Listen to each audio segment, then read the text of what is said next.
जब वो परफॉर्म कर रहा होता है तभी वो सड़क पर अपने डैड को देखता है। हालांकि उसके डैड ने उसे देख लिया होता है, लेकिन उसके नशे की वजह से वो उसे अवॉइड करके वहां से जा रहे होते हैं। जेम्स भागता हुआ अपने डैड के पास जाता है और उन्हें बताता है कि मैंने नशा छोड़ दिया है, मैं पूरी तरह से इससे जल्दी बाहर आ जाऊंगा। पर उसके डैड उसकी बातों पर यकीन नहीं करते, क्योंकि इसी तरह के प्रोमिस वो कई बार कर चुका है। तभी वहाँ पर जेम्स की स्टेप मदर आ जाती है। दरअसल उसके डैड ने अब दूसरी शादी कर ली है और उसकी जो स्टेप मदर है वो उसे बिल्कुल पसंद नहीं करती। वो बिल्कुल नहीं चाहती कि जेम्स की छाया उसके बच्चों पर पड़े।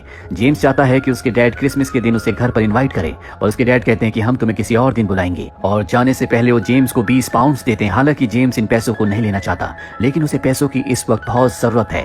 और अब जेम्स अपने घर वापस आता है। वो देखता है कि उसके रूम के बाहर वही कैट है जिसे उसने सुबह छोड़ दिया था, और अब ये कैट जख्मी होती है, उसके शरीर से खून निकल रहा होता है, जो देखकर जेम्स बहुत ज्यादा परेशान हो जाता है। इसीलिए वो कैट को लेकर अपने पास के घर में जाता है जहाँ पर एलिजाबेथ नाम की एक लड़की रहती है। एलिजाबेथ जब कैट को देखती है तो वो कहती है कि इसे एंटीबायोटिक की जरूरत है, तुम इसे हॉस्पिटल ले जाओ। वो उसे एक विजिटिंग कार्ड देती है जो कि एनिमल्स की हॉस्पिटल का है। एलिजाबेथ पूछती है कि इस कैट का क्या नाम है। वो बताता है कि मैंने इसका कोई नाम नहीं रखा, ये मेरी कैट नहीं है। एलिजाबेथ उसका नाम बॉब रख देती है और अब वो बॉब को लेकर हॉस्पिटल पहुंच जाता है जहां पर बहुत ज्यादा भीड़ होती है। कुछ देर के बाद उसका नंबर आता है। डॉक्टर बॉब को पूरी तरह से चेक करके उसके घाव को साफ कर देती है और कहती है कि इसे तुम्हें दवा देनी पड़ेगी। जिसके बाद वो दवा लेने के लिए काउंटर पर जाता है, लेकिन दवा की कीमत 22 पाउंड्स होती है। लकीली उसके पास 22 पाउंड्स होते हैं, क्योंकि आज सुबह ही उसके डैड ने उसे 20 पाउंड्स दिए थे। हालांकि इन पैसों से वो कई दिन तक खाना खा सकता था, लेकिन उसे बॉब की बहुत ज्यादा चिंता होती है। इसीलिए बिना कुछ सोचे समझे वो उसके लिए दवा लेकर घर वापस आ जाता है। जेम्स इस बात से भी बहुत परेशान होता है कि आज वो वेल से मिलने नहीं गया। दरअसल वेल के साथ उसका अपॉइंटमेंट था। घर आने के बाद वो बॉब को दवा खिलाने की कोशिश करता है, पर बॉब दवा नहीं खाता। इसीलिए वो बॉब को लेकर एलिजाबेथ के पास जाता है। एलिजाबेथ बहुत आराम से, बहुत प्यार से बॉब को दवा खिला देती है, जो देखकर जेम्स को बहुत खुशी होती है। वो एलिजाबेथ से बहुत सारी बातें करता है और बातों के दौरान उसे पता चलता है कि एलिजाबेथ नशा करने वाले लोगों से बहुत नफरत करती है। इसीलिए वो एलिजाबेथ को अपने बारे में कुछ नहीं बताता। वो सिर्फ इतना ही कहता है कि मैं एक म्यूजिशियन हूँ, मैं गाना गाकर पैसे कमाने की कोशिश करता हूँ। अगले दिन वो वेल के पास जाता है, जो बहुत गुस्से में होती है क्योंकि एक दिन पहले जेम्स को उससे मिलने आना था, उसका अपॉइंटमेंट था जो जेम्स ने मिस कर दिया। वो जेम्स से कहती है कि अगर तुमने इसी तरह से एक बार फिर किया तो तुम्हें जो रहने के लिए रूम दिया गया है वो तुमसे वापस ले लिया जाएगा। जेम्स उसे बॉब के बारे में और एलिजाबेथ के बारे में सब कुछ बताता है। वेल उसे कहती है कि तुम एलिजाबेथ से दूर रहो, क्योंकि जब भी कोई इंसान नशा छोड़ने की कोशिश करता है तो उसे किसी भी नए रिलेशनशिप में नहीं पड़ना चाहिए, क्योंकि नए रिश्ते इंसान के इमोशन को ट्रिगर करते हैं, जिस वजह से इंसान दोबारा से नशा शुरू कर सकता है। जेम्स उसकी बात मानकर वहां से निकल जाता है और अब कुछ हफ्ते बीत जाते हैं, जिसके बाद बॉब पूरी तरह से ठीक हो जाता है। जेम्स और बॉब अब बहुत अच्छे दोस्त बन चुके हैं। जेम्स बॉब से बहुत प्यार करता है और बॉब भी हमेशा उसके आने का इंतजार करता है। अब एक सुबह जेम्स जब अपने काम पर जाने के लिए बस पर चढ़ता है तो बॉब भी भागकर बस पर चढ़ जाता है, जो देखकर जेम्स को गुस्सा आता है। पर बस के जो पैसेंजर्स होते हैं वो बॉब को देखकर बहुत खुश हो जाते हैं। इसीलिए जेम्स बॉब को अपनी गोद में बिठा लेता है। जिसके बाद बस की जो कंडक्टर होती है वो बॉब के गले में एक फीता बांध देती है ताकि जेम्स उसे अपने कंट्रोल में रख सके। इसके बाद जेम्स बस से उतर जाता है, लेकिन बॉब इधर उधर जा रहा होता है, इसीलिए वो बॉब को अपने कंधे पर बिठा लेता है, जो देखकर बहुत सारे लोग जेम्स के साथ सेल्फी खींचते हैं। और आज जब वो परफॉर्म करता है तो बॉब की वजह से वहां पर बहुत सारे लोग खड़े हो जाते हैं जो उसकी परफॉर्मेंस देखते हैं, जिस वजह से उसे अच्छे खासे पैसे मिल जाते हैं। जेम्स आज बहुत खुश है क्योंकि पहली बार उसने एक दिन में इतने सारे पैसे कमाए हैं, जिन पैसों से वो अपने लिए और बॉब के लिए अच्छा खाना खरीदता है। अगली सुबह एक बार फिर से वो बॉब को अपने साथ ले जाता है और अब उसका ये रोज का रूटीन है। वो बॉब को अपने कंधे पर बैठाकर परफॉर्म करता है। बहुत सारे लोग उसकी परफॉर्मेंस देखते हैं, जिससे उसे अच्छे पैसे मिलते हैं। एक दिन उसका वही दोस्त जो उसके साथ नशा किया करता था वो उसके पास आता और कहता है कि मुझे कुछ पैसे दे दो। जेम्स उसे कुछ पैसे देते हुए कहता है कि इन पैसों से खाना खाना, इससे नशा मत करना। उसका दोस्त पैसे लेकर वहां से चला जाता है और अब हर रोज की तरह जेम्स अपने बॉब के साथ परफॉर्म करता है। बॉब अब उसके गिटार पर बैठता है, जिस वजह से बहुत सारे लोग इनकी परफॉर्मेंस देखते हैं। जेम्स के पास अब खाने पीने के अच्छे खासे पैसे रहते हैं। एक रात को जब वो सबवे से जा रहा होता है तभी वो देखता है कि वहां पर उसका वही दोस्त जो उससे पैसे लेकर गया था वो बेहोश पड़ा है। दरअसल उसने नशा कर लिया था और डोज बहुत ज्यादा हैवी होने की वजह से वो अपनी सेंसेस खो चुका है। यहाँ पर एलिजाबेथ भी आ जाती है और ये दोनों मिलकर उसे हॉस्पिटल ले जाते हैं। जिसके बाद एलिजाबेथ जेम्स को बताती है कि मेरे भाई को भी नशे की आदत थी और नशे की वजह से उसकी मृत्यु हो गई, इसीलिए मैं नशा करने वालों को बिल्कुल पसंद नहीं करती। जेम्स जो कि एलिजाबेथ को बहुत पसंद करता है वो उसे अपनी जिंदगी की सच्चाई नहीं बता सकता कि वो भी नशे का आदी है। है, लेकिन अभी दवाओं की वजह से वो नशा नहीं करता। अगले दिन वो वेल से मिलने जाता है और कहता है कि मेरी जो दवा की डोज है मैं उसे पूरी तरह से खत्म करना चाहता हूँ। वेल उसे समझाती है कि अभी ये सही वक्त नहीं है, तुम्हें कुछ दिन और इंतजार करना चाहिए।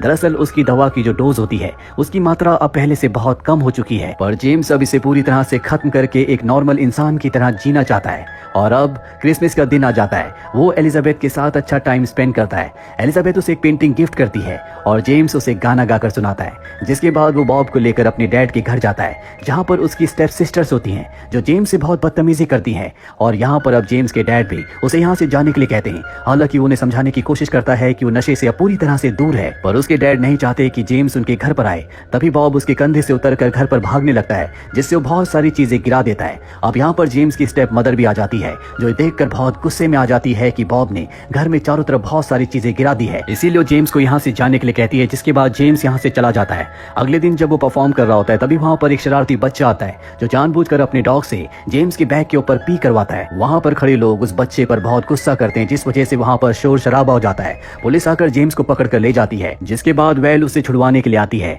सीसीटीवी कैमरे की फुटेज से पता चल जाता है कि जेम्स की कोई गलती नहीं है, पर उसकी वजह से शहर की शांति भंग हुई। इसीलिए जेम्स को कहा जाता है कि तुम अगले 6 महीनों तक सड़क पर परफॉर्म नहीं कर सकते। जेम्स और वेल वहाँ से निकल जाते हैं। वेल उसे कहती है कि तुमने अपनी दवा ली कि नहीं। वो कहता है कि बॉब कहाँ पर है। वो बताती है कि बॉब अभी भी पुलिस कस्टडी में है, तुम उसे वहाँ से ले सकते हो। इसके बाद जेम्स जल्दी से केमिस्ट की दुकान पर जाता है, जहाँ पर वो अपनी दवा लेकर खा लेता है, पर वहाँ पर एलिजाबेथ भी होती है जो उसे दवा लेते हुए देख लेती है। वो समझ जाती है कि ये नशे का आदी है, जो बात जेम्स ने उससे छुपाई थी, इसीलिए वो जेम्स से दोस्ती तोड़ देती है। जेम्स को बहुत दुख होता है और अब वो सड़क पर परफॉर्म भी नहीं कर सकता, इसीलिए वो एक जगह जॉब कर लेता है जहाँ पर उसे द बिग इशू नाम की मैगजीन को सड़कों पर बेचना होगा। बॉब अब भी हमेशा उसके साथ रहता है, जिस वजह से बहुत सारे लोग इनके साथ सेल्फी खिंचवाते हैं। एक दिन एक प्रेस रिपोर्टर इनके पास आता है और इन दोनों की फोटो एक साथ खींचता है। तभी यहाँ पर उसी मैगजीन में काम करने वाला दूसरा वर्कर इन्हें देख लेता है, जो जेम्स की शिकायत कर देता है, जिस वजह से जेम्स को 1 महीने के लिए जॉब से निकाल दिया जाता है। और अब जेम्स की मुसीबतें एक बार फिर से बढ़ चुकी हैं। उसके सभी पैसे खत्म हो चुके हैं, उसके पास खाने के पैसे भी नहीं है, इसीलिए वो एक बार फिर से सड़कों पर परफॉर्म करना शुरू कर देता है, जो कि एलिजाबेथ देख लेती है। वो जेम्स से कहती है कि तुम ऐसा नहीं कर सकते, अगर पुलिस ने देख लिया तो तुम्हें एक बार फिर से जेल भेज दिया जाएगा। जेम्स को यहाँ पर एहसास हो जाता है कि एलिजाबेथ को अब भी उसकी परवाह है, यानी कि वो अब भी जेम्स को पसंद करती है। अब किसी तरह से 1 महीना गुजर जाता है, जिसके बाद जेम्स को एक बार फिर से मैगजीन बेचने की जॉब मिल जाती है। यहाँ पर एक लेडी उसके पास आती है और कहती है कि मैं तुम्हारी कैट को खरीदना चाहती हूँ, लेकिन जेम्स साफ साफ मना कर देता है, क्योंकि बॉब के अलावा उसका इस दुनिया में और कोई नहीं है। तभी वहाँ पर एक डॉग आता है जो जोर से भौंकता है, जिस वजह से बॉब डर जाता है और उसके कंधे से कूद कर भाग जाता है। जेम्स उसका पीछा करता है, लेकिन उसे बॉब का कुछ पता नहीं चलता।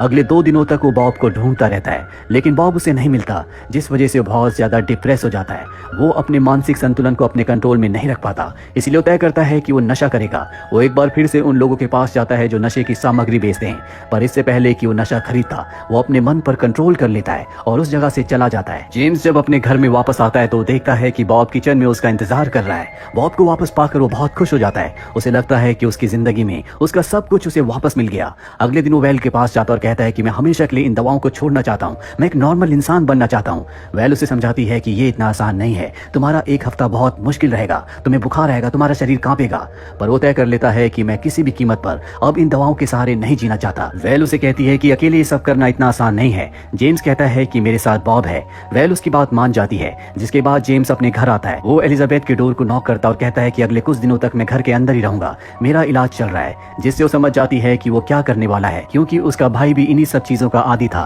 वो दरवाजा खोलकर जेम्स को कहती है कि मैं तुम्हारे लिए खाना ले आऊंगी, और अब जेम्स अपने घर के अंदर अपने आप को लॉक कर लेता है। आज उसने दवा नहीं खाई, रात को उसे तेज बुखार आ जाता है, उसका शरीर कांपने लगता है, उसे किसी भी कीमत पर नशा चाहिए, या वो दवा जिसे खाने के बाद उसे नशा करने की इच्छा नहीं होती। लेकिन अब उसने दृढ़ संकल्प कर लिया है। वो इसी तरह कांपता रहता है, वो अपने आप से लड़ता रहता है। बॉब उसके साथ है और बॉब के सहारे वो 7 दिन गुजार देता है। 8वीं सुबह जब वो उठता है तो उसे ऐसा लगता है कि जैसे उसका नया जन्म हुआ है। ये करना इतना आसान नहीं था, लेकिन जेम्स ने ये कर दिखाया, जिसके बाद सबसे पहले वेल के पास जाता है। वेल उसके लिए बहुत खुश होती है और अब वो एलिजाबेथ से मिलता है, जो यहाँ से हमेशा के लिए अपने घर जा रही है। पर जाने से पहले वो उसे अपने घर का एड्रेस देती है, यानी कि अब भी ये दोनों हमेशा एक दूसरे के टच में रहेंगे।